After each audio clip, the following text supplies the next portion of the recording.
If it had been up to David, more than likely you would have gotten that job. Why didn't I get the job? David's actions were far from arbitrary. At the time, he felt he had very strong motivations for rejecting you. Then you know the reason.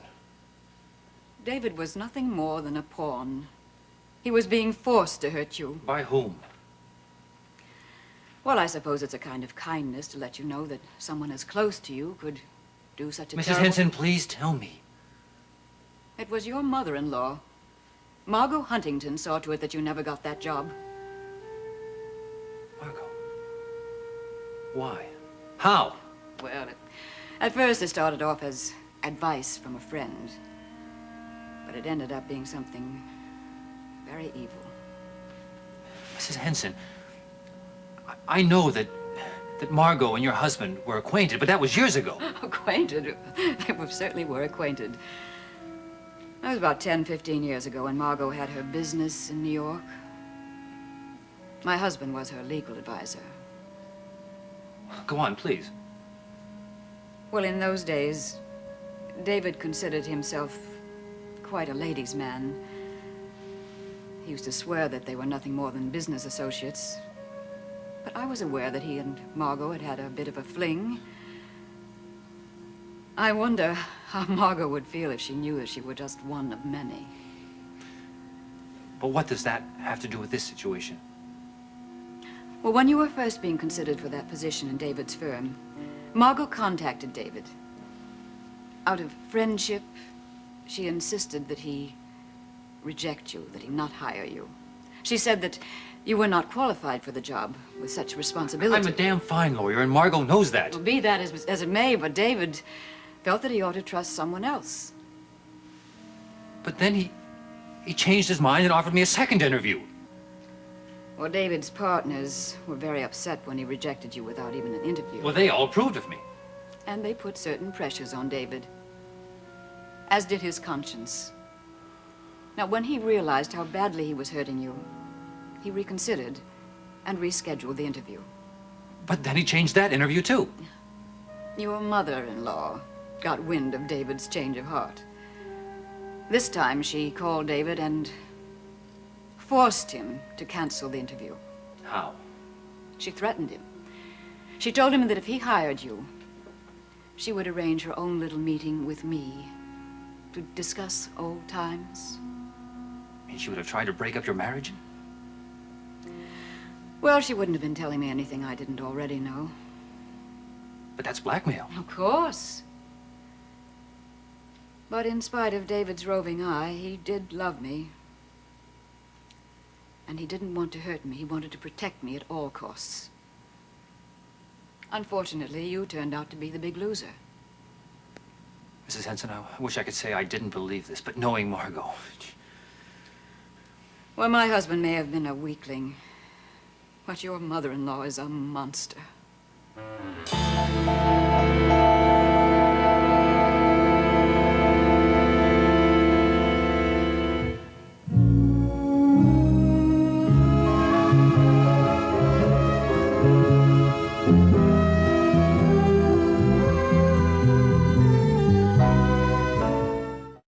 Margo has no regrets, I'm sure. She got exactly what she wanted. David told me this had something to do with your wife. It has everything to do with April. Now I understand completely why Margo made sure that I was rejected for that job. But what could she possibly have gained? Mrs. Hansen, the distance between Monticello and New York is far too great for Margo's liking. If I don't get a job with Seward, Paxton, and Whiteside, then there's no need for us to move to New York. She doesn't want you to live here? Oh, she could care less where I live.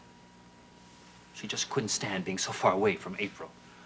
I gather she and her daughter are rather close. Margo came into April's life 25 years too late. And she's been doting on her. Well, that's not unusual. I have a daughter of my own, Mr. Scott. I grow more and more fond of her as I go older. April is the only person in Margo's life right now. And believe me, Margo would kill to make sure she stays there. Well, she hardly did anything as bad as that. No? She killed my chances for getting the best job I was ever offered. Maybe a job I'll never be offered again. Oh, I doubt that very much. From what I understand, your qualifications... Come, Mrs. Hansen, you know as well as I do that jobs like this aren't offered every day. And Margo knew it, too, and she didn't give a damn, as long as she got just what she wanted. You had no inkling of the kind of woman she is. Oh, I've had demonstrations before, Mrs. Hansen, but I certainly didn't know this. Well, I wish I hadn't known. It was bad enough knowing I was going to lose my husband. But seeing him suffering so from guilt because of that woman and her You're absolutely blackmail... right, Mrs. Hansen. Margo is a monster. She cares about nothing but herself, and she never has. What are you going to do about it, Mr. Scott? I don't know. I don't know. I hope I haven't made things worse by telling you. It just didn't seem right to leave this crime unnoticed. No, Mrs. Hansen. Believe me, I appreciate everything. You'll excuse me, I really have to leave. I'm sure tea's ready by now. I don't think I could handle any tea right now. I should take a long walk to try to cool myself down. I have another meeting this afternoon. Of course. I'm truly sorry to see you so upset. Thank you very much. I really have to.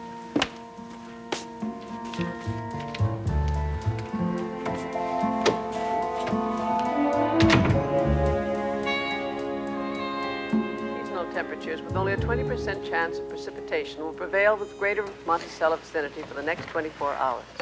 And we were lucky. If the cold front which swept through our region moved slightly to the south, we'd be digging out from a major snowstorm, as our neighbors in the northern sectors of Graham County are doing at this very moment.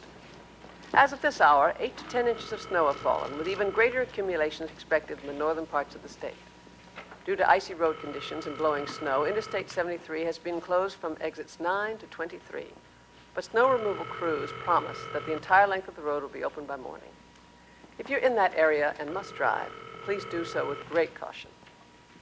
I'd like to end tonight's broadcast with a personal note. The reason I'm at the news desk tonight, substituting for our regular anchor person, Nicole, is because Nicole was the victim of an accident in her home earlier today. Fortunately, we are happy to report the injury seems slight and Nicole should be released from the hospital in short order. We just want you to know, Nicole, that everyone here at WMON wishes you a speedy recovery, and we hope to see you in front of the cameras very soon. I'll be back with more news at 11. I hope to see you then.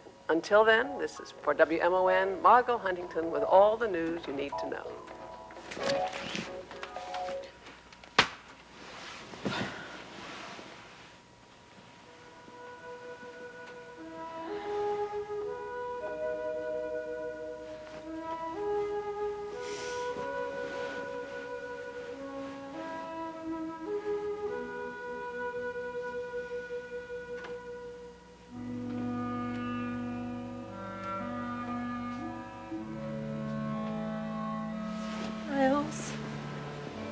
Hi.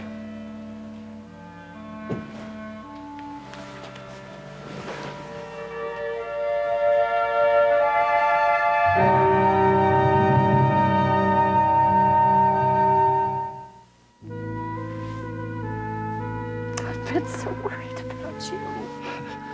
You're the one who's in the hospital. It's past visiting hours, you know. Yeah, well, we doctors get special privileges. How are you feeling? Much better now that you're here. Been expecting you for hours.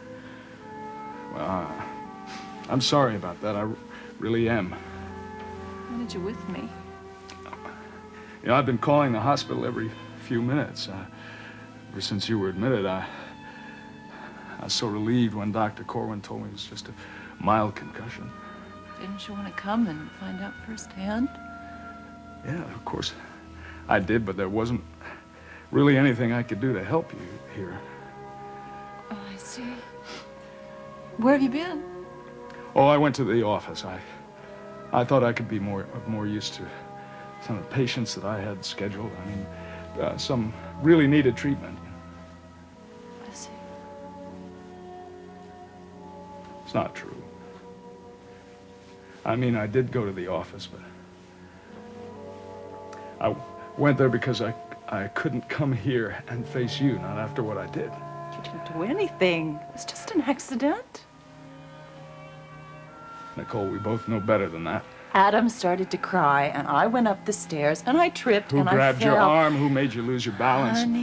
Honey, you didn't mean to do that. I was the cause of it. If I hadn't been arguing with you, if I hadn't made that accusation about you and Derek, You realize that wasn't true.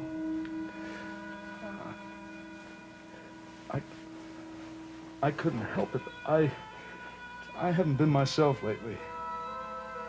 Can you talk about it? Honey, you have me so frightened. You're not the only one. God knows what other accidents I'll cause if things go on this way. It won't happen again. No, you're right, it won't. Nicole, I've moved out of the house. I packed a bag this morning, and I checked into the Monticello Arms. But why? Why are you doing this? Because I've got to pull myself together, and I think the best way is for me to do it all by myself. Miles! Don't you understand? I don't understand what's wrong. Well, I know what's wrong with you. It's stress. You've been working too hard. You need rest. Maybe it's something physical. Maybe it's something else. Then check into a hospital. No, Moving out isn't the answer. I can't bear the thought that I might cause you or Adam any harm. That's why I have to get away for a little while. Honey, Don't you please understand? don't do this. I don't have any choice about this. I'm not gonna let you walk out on me. Don't make it any more difficult than it already is. We please. took a vow. Do you remember? In sickness and in health. I've got to do this, Nicole. I don't know what's wrong with me. Whatever it is, it's dangerous to you. I'm a danger to you. See the stitches in your forehead? I'm responsible for those. I never wanted to hurt you, but I did. And if I stay on in that house, if we keep on being together the way I am now, the way I feel now, I might cause something worse, and that is why I have to leave. I have to. I don't want you to go. I love you. I love you too. More than I can ever tell you.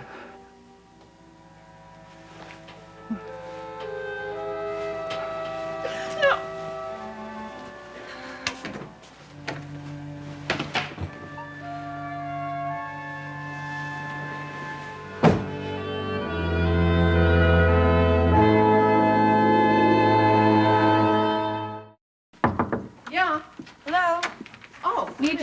Signature here. By the way, I saw the news tonight. Really good. Oh, thank you very much. When did you get back? Oh, well, I was with Nicole all afternoon for visiting hours. As soon as they were over, they just whisked me right out of the place. How's she feeling?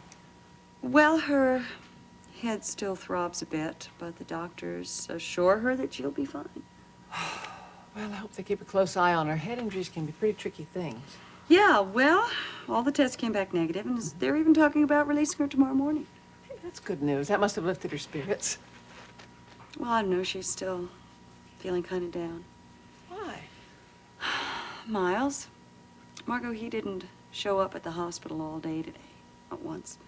Oh, that is strange. And that is the word that describes Miles' behavior lately. Darling, he must have realized that it was a superficial injury and some medical emergency probably came up. I'm sure there's a logical explanation. I certainly hope so. Oh, maybe this is good news. Margo Huntington. Oh, Margo, it's Geraldine Saxon calling. I hope I'm not calling at a bad time. No, not at all. You said I might reach you right after you got off the air. Yeah, as a matter of fact, things have been so hectic around here, I'd forgotten completely I told you to call. Now, if you're too busy this evening, we can make it another time. Oh, no, darling. As a matter of fact, it'd do me good to get out of the studio for a little while. Only I do have to be back in time for the 11 o'clock news. You know, ever since you proposed making me WMON's political analyst for 1980's elections, I've become more and more excited at the prospect. And I'm sure you'll do a terrific job for us. Well, I certainly hope so. What's on the agenda for tonight? Just going over with you the format for the program, because I want you to be completely comfortable. Well, I've made a reservation at the coach house for 8 o'clock. Is that all right? That's perfect. Fine. I'll see you then. Bye-bye. Hey, excuse me. Are you, you are? You're Geraldine Saxon. You're the political analyst on WMON? Oh, no. Say, could I have your autograph? It's not for me. It's a son of mine. He thinks you're the bee's knees, and I just would love to take home your signature to him. I wonder what Jamie is going to feel like when he sees his grandmother on television. As long as you don't conflict with Bugs Bunny, he'll be as proud of you as I am. Mwah. That will be Chief Mallory. He's right on time, I see. Derek, come on in. Hello, Logan. All right, Mrs. Saxon, how nice to Mr. see Mallory, you. how nice to see you again. All right, you two, have a nice evening. I'll see you later. Okay, drive carefully, and I will give your grandson a kiss for you. Do. Good night. Have a nice meeting. Good night. Well, sir, can I fix you a drink? Yeah, I'd love one. Just Okay. a soft drink, though. We've got some ginger ale. How will it be? Fine. So, how's the bad guy business? Well, let's see. The statistics came out today, and it seems the crime rate has risen. Uh-huh. Policeman union is threatening to strike unless I can come up with a cost of living increase in the salary. Of course, the mayor says there isn't an extra dime in the city budget. Well, any bad news? Logan, it hasn't been a good day. Oh, I could see that. You're just a barrel of laughs tonight. On top of all of that, I've come across a very disturbing situation. And what's that? That's what I wanted to talk to you about. Concerns Miles Cavanaugh. Oh, let me guess. He's, let's see, he's got about 250 parking tickets. Scofflaw, right? He gives some guys an MD plate, they think they own the streets. I'm afraid the man is a wife beater. Are you nuts, or you've been sampling some of the evidence of your latest drug bust? I was at the Cavanaugh house this morning. I witnessed a highly charged argument between the two of them. Derek, couples fight. You know that. I mean, I remember my marriage, if you don't remember yours. He accused Nicole of having an affair with me. You're kidding. I wish I were kidding. The only reason I was there this morning was to take Nicole to a policeman's seminar because she was doing a story. Miles burst through the front door like a bull in a china shop. Well, you'll excuse me if I have a little trouble believing all this. I never thought the man was a jealous type either, but apparently he set this whole thing up. Set it up? What do you mean? He told Nicole he was going away for a few days, a medical convention. Uh-huh. He didn't go anywhere. He was waiting to see if the two of us would get together so he could have his suspicions confirmed.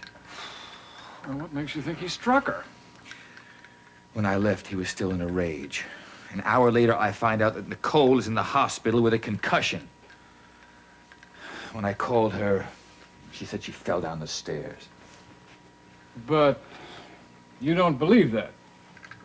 I have heard that song sung by so many wife-beating victims already. They're either too afraid or too embarrassed to tell what really happened. What are you gonna do? I don't know. Well, I hope you're not planning on pressing charges. Because even if Miles proved himself innocent, his reputation, his career, they'd be ruined. Miles is a lucky man. Unless Nicole makes a formal complaint, there's nothing I can do about it. Derek, I can see how your conclusion might be logical, but as a lawyer, I have to point out to you that it is not based on any kind of fact. And I personally don't think Miles would be capable of this. Logan, you might as well face it. Miles beat his wife. My concern now is to see what I can do to keep him from doing it again. I just cannot go around from day to day thinking about Nicole getting hurt again.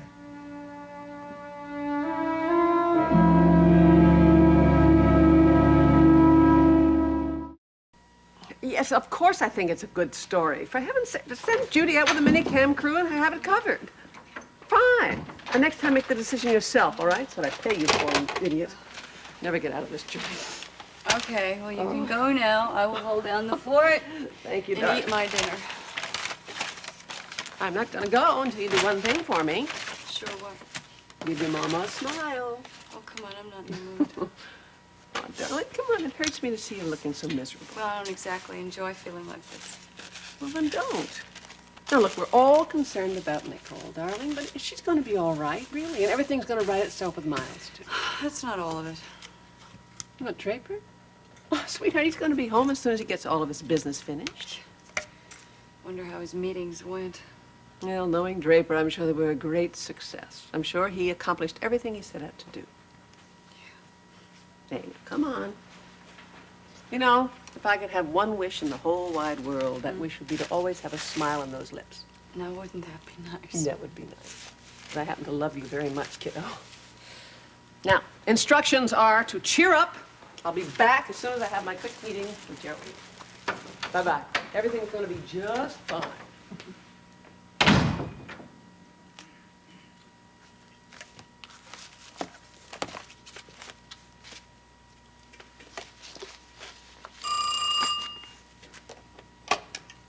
Margo Huntington's line. April, it's Draper. Hi. I just wanted you to know that my plans are changed. I'm not going to be able to get back till tomorrow afternoon. Did you see Mrs. Hansen? I saw Mrs. Hansen, nice lady. And I found out some very interesting things. Sound upset. Yeah, I found out who kept me from getting that job in New York City and how she did it, and it's not a very pretty story. April, it's a good thing I'm not in Monticello right now, because if I were anywhere near Margo, I know what I'd do.